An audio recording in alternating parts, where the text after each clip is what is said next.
What's up guys, Lon here from Android Authority, and several tablets this year have made an attempt to become more than just a tablet, and Google's latest creation is one of them.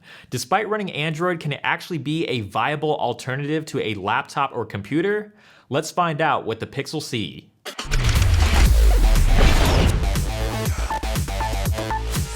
So if you couldn't already tell, the Pixel C looks a lot like the Chromebook Pixel. That's because it was designed by the Pixel team, and if you pair it with the optional keyboard, it literally looks like a miniature Chromebook Pixel. When you boil it all down, I guess you could say that this is just another ordinary Android tablet, and technically it is, but it's one extremely beautiful looking tablet. It's got that iconic minimalistic Pixel design from the brushed aluminum build, all the way down to the multicolored LED light bar on the back. Just like the Chromebook Pixel, you can use the light bar to check the battery status by knocking on it. It's not the lightest tablet in the world, but it feels absolutely solid.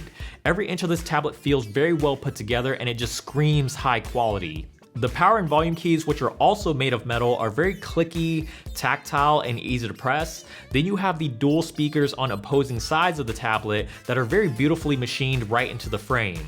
You've also got the standard 3.5mm headphone jack on the upper right side, and just like the Chromebook Pixel, the Pixel C utilizes the new USB Type-C standard for charging and syncing. If you want to get the most out of the Pixel C, you'll have to spring for the additional keyboard. The keyboard attaches via some very strong magnets, and you can angle the tablet as you see fit. It does not, however, close like a laptop. In order to close it, you have to break it apart and then put the tablet face down on the keyboard. And to open it up again, you have to slide the tablet away from the keyboard. If you want to use the Pixel C as a tablet without detaching the keyboard entirely, you can hook it onto the back of the tablet, but this does make the Pixel C quite heavy and thick and a little cumbersome to use if you're holding it for more than just a few minutes. The keyboard isn't a full-sized keyboard, but it's actually pretty easy to type on. The keys are spacious with a very good amount of travel, and there's decent separation between the keys that they're easy to find and identify by feel. Even though it connects via Bluetooth, you can only type on it when the keyboard is magnetically attached to the tablet along the hinge, which is great for preventing any unwanted keystrokes. The coolest thing about this keyboard though is that it gets its power from the tablet. When you close it all up, it begins to charge wirelessly, so you're not having to deal with any additional cables just to charge the keyboard. If there was a downside to this keyboard, it's the fact that it's literally just a keyboard. You won't find any Android shortcut keys or a trackpad, so the majority of your interaction is still going to be through touch.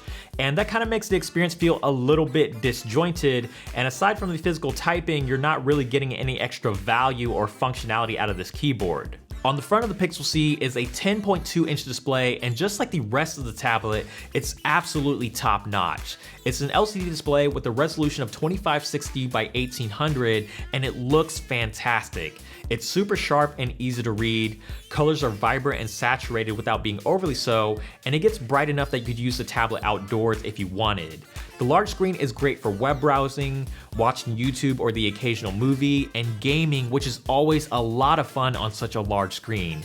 It also features an aspect ratio of the square root of 2, which gives you plenty of width for consuming content in both portrait and landscape orientation. Inside, it's being powered by a Tegra X1 chip with 3 gigs of RAM, which is plenty of power for any tablet, especially one running a stock Android experience. Swiping and scrolling through the UI or various applications like the web browser is very smooth, and it performs like an absolute champ when playing graphically demanding games or quickly jumping back and forth between applications. The only time this tablet ever stuttered or slowed down was when using the keyboard. Sometimes the key presses would lag behind by several strokes, and this happened most frequently in Google Docs. The Pixel C is where I originally started writing this review, but eventually had to move on to another machine that didn't have troubles keeping up with my typing.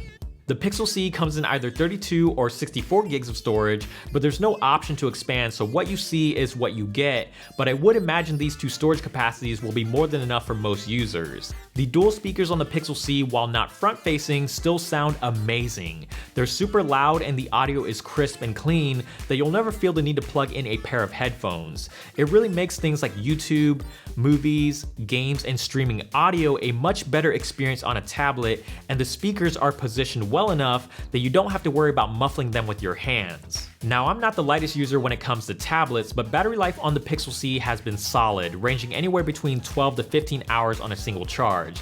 I mostly play games and watch YouTube on tablets, so I can burn through the battery life pretty easily, but the Pixel C can make it through a full day on heavy usage with no problems at all. If your usage is anything like mine, you'll most likely be charging it every night, but I have no doubt that lighter users can squeeze a good several days out of it before having to recharge.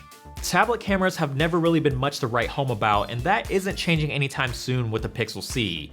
The software is the standard Google camera with all the usual modes that you might expect, like lens blur, panorama, and photosphere, but taking photos on a tablet is still an awkward experience, especially in public. You probably won't be taking too many photos with it, but you totally can if you have to. It's got a 2.1 megapixel camera on the front, which is serviceable for the occasional tablet selfie and video chats, and the 8 megapixel camera on the rear is nothing special, but can get the job done if you're in a pinch.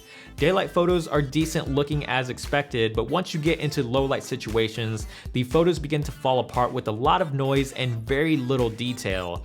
Again, the photos are serviceable if it's the only camera you have, but it's nothing to get overly excited about. The Pixel C is being marketed as a product that can be a lot of fun, but also great for productivity at the same time.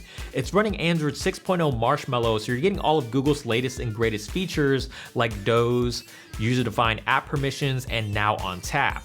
The experience is as pure as you can get, but there are a few minor differences on the Pixel C that you won't find on Nexus devices. First off, the placement of the notification shade is contingent on where you swipe down on the display, and the Android soft keys have been split to the bottom left and right corners of the screen, which was most likely done to prevent you from having to reach over the top of the keyboard to press them. Otherwise, this is the same stock Android experience that you've come to know and love from Nexus devices. It is definitely possible to be productive on the Android OS. You can crunch out emails, write up Word documents, and create spreadsheets, but without split screen multitasking, it's not exactly easy to do two things at once. If you only have to work on one task at a time, it's not a big deal, but constantly jumping back and forth between apps can start to feel cumbersome when you're trying to work on multiple projects at a time.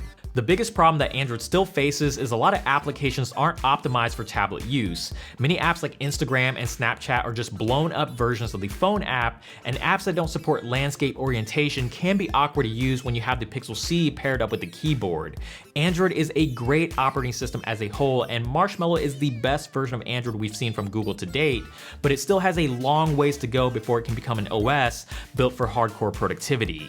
The Pixel C starts off at $499 for the 32GB version and goes up an extra $100 for double the storage. If you opt for the keyboard, that'll cost you an additional $150. It can get pretty expensive rather quickly, but depending on how much you value the beautiful Pixel hardware, you might find it to be worth the cost. So the final verdict here is the Pixel C is awesome as a tablet. It is hands down the most beautiful and well-built Android tablet on the market, and it's a lot of fun to use, especially for things like gaming and the occasional movie. However, the fact that it's running Android instead of something like Chrome OS doesn't make it the most ideal productivity device. It isn't offering much more functionality than what you would get from another Android tablet with an added keyboard. Sure, you can crunch some emails and Word documents, but you're not going to be able to multitask like you would on a computer or laptop, or even do something as hardcore as editing video. With rumors of Android N having things like split-screen multitasking, maybe in the future the Pixel C could totally be that productivity machine that Google wants it to be, but it isn't quite there yet. As always, thank you guys so much for watching this video. If you did enjoy it, please give it a thumbs up down below. We definitely appreciate it. And also subscribe to the channel, which is also down below if you haven't already. And click the links over here on the side if you want to see more from us here at Android Authority. And check out the website as well for more in-depth coverage, because we are your source for all things Android.